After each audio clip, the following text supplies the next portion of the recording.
अस्सलाम वालेकुम नाज़रीन, मैं इमरान उद्दीन और आप देख रहे हैं रियल लाइफ इन्वेस्टमेंट क्लब। दोस्तों, आज की वीडियो बहुत अहम होने वाली है उनके लिए जो किसी सोसाइटी में प्रोजेक्ट में इन्वेस्ट करना चाहते हैं या किसी बिल्डर प्रोजेक्ट में इन्वेस्ट करना चाह रहे हैं। तो ये वीडियो ज़रूर देखें अगर आप कहीं इन्वेस्टमेंट करना चाह रहे हैं। असल में जब हम किसी प्रोजेक्ट में कोई इन्वेस्टमेंट करने जा रहे हैं तो बहुत सारी चीज़ें ऐसी हैं जो मालूमात लेना बहुत ज़रूरी है किसी भी सोसाइटी से या बिल्डर प्रोजेक्ट से या बिल्डर से। हम मालूमात लेते नहीं है, हम प्रोजेक्ट में इन्वेस्टमेंट कर देते हैं। अगर ये वीडियो अगर आप आज की समझ गए और मेरी वीडियो को सही से आपने देख लिया तो मैं समझता हूँ कि आप किसी भी सोसाइटी में या बिल्डर प्रोजेक्ट में आप धोखा नहीं खाएंगे। बहुत सारी चीज़ें ऐसी हैं जो बिल्डर कभी आपको बताता नहीं है, ना ही ये सोसाइटी बताती है। आप सबसे पहले जाएँ बिल्डर से पूछें, यार हमें लैंड का स्टेटस बताएँ, ज़मीन का स्टेटस क्या है? होता क्या है कि वो आपको एनओसी दिखा देता है, एसबीसी की एनओसी दिखा देता है कि यार ये हमारे पास एनओसी मौजूद है, ये आप देखें, ये आप देख लेते हैं और आप बुकिंग करा लेते हैं, कोई मालूमात नहीं लेते।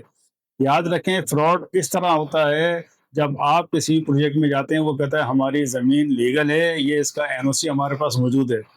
तो एनओसी के ऊपर याद रखें कि जैसे फॉर एग्जांपल मिसाल के तौर पे किसी भी बिल्डर ने 20 एकड़ ज़मीन जो है वो उसने रजिस्टर करा रखी है उसकी, ठीक है, 20 एकड़ ज़मीन उसकी रजिस्टर्ड है।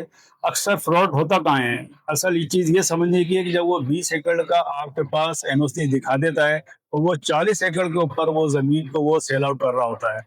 और हम जब प्रोजेक्ट में इन्वेस्ट करते हैं तो वो आप 20 एकड़ से ज़्यादा की ज़मीन के ऊपर वो प्लॉट आपको सेल कर देता है और आप ले लेते हैं और आपको मालूम नहीं होता। जब आप मालूम करते हैं तो आपको एनओसी कहता है कि ये देखें, वो एनओसी आपकी 20 एकड़ की होती है और 40 एकड़ 50 एकड़ जो है वो बिल्डर फरोख्त कर रहा होता है।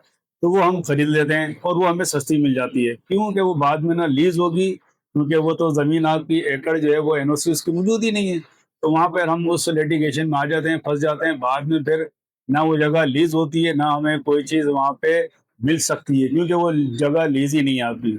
इसी तरह सोसाइटी में भी यही होता है, अगर 100 प्लॉट कटनी की है किसी सोसाइटी ने तो वो 200 प्लॉट को सेल आउट कर रहा होता है, यानी कि ओवर सेलिंग हो रही होती है। तो ये लाजमी चेक करें कि कितनी एकड़ की ज़मीन है और कितने एकड़ के ऊपर मैं ये अपना प्लॉट या बुकिंग इन्वेस्टमेंट कर रहा हूँ। ये लाजमी आप बिल्डर से मालूम करें, सोसाइटी से मालूम करें और उस मुतालिका इदारे में जाके ज़रूर वेरीफाई करें कि ज़मीन आया के 20 एकड़ है या 40 एकड़ है। अगर आपने ये मालूम कर लिया, आपको वहाँ से सारी चीज़ें पता चल जाएँगी, तो आप बहुत बड़े नुकसान से, फ्रॉड से बच जाएँगे। तो दोस्तों, अगर आपके पास एचबीसीए की बिल्डर आपको एनओसी दिखा रहा है तो आप एचबीसीए के सिंध बिल्डिंग कंट्रोल अथॉरिटी के आप इदारे में जाएँ, वहाँ पे जाके उनसे मालूम करें। वो नंबर एचबीसीए का उसके ऊपर लिखा हुआ होता है, वो नंबर आप उनसे वेरीफाई कराएँ। वो कुछ पैसे आपसे लेंगे और वो आपको सारी डिटेल निकाल के दे देंगे कि इतनी एकड़ की ज़मीन इनकी रजिस्टर्ड है, लीज़ है।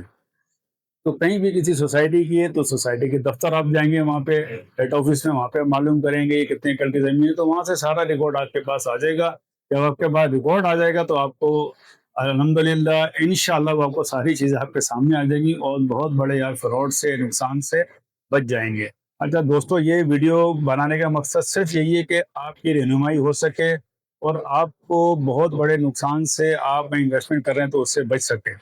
तो ये अवेयरनेस की वीडियो, हमारी कोशिश यही है कि आपको ज़्यादा से ज़्यादा इससे रिलेटेड आपको हम मालूमात देते रहें ताकि आप आगे मज़ीद नुकसान से बच सकें। इमरान उद्दीन को इजाज़त दीजिए। अल्लाह हाफ़िज़।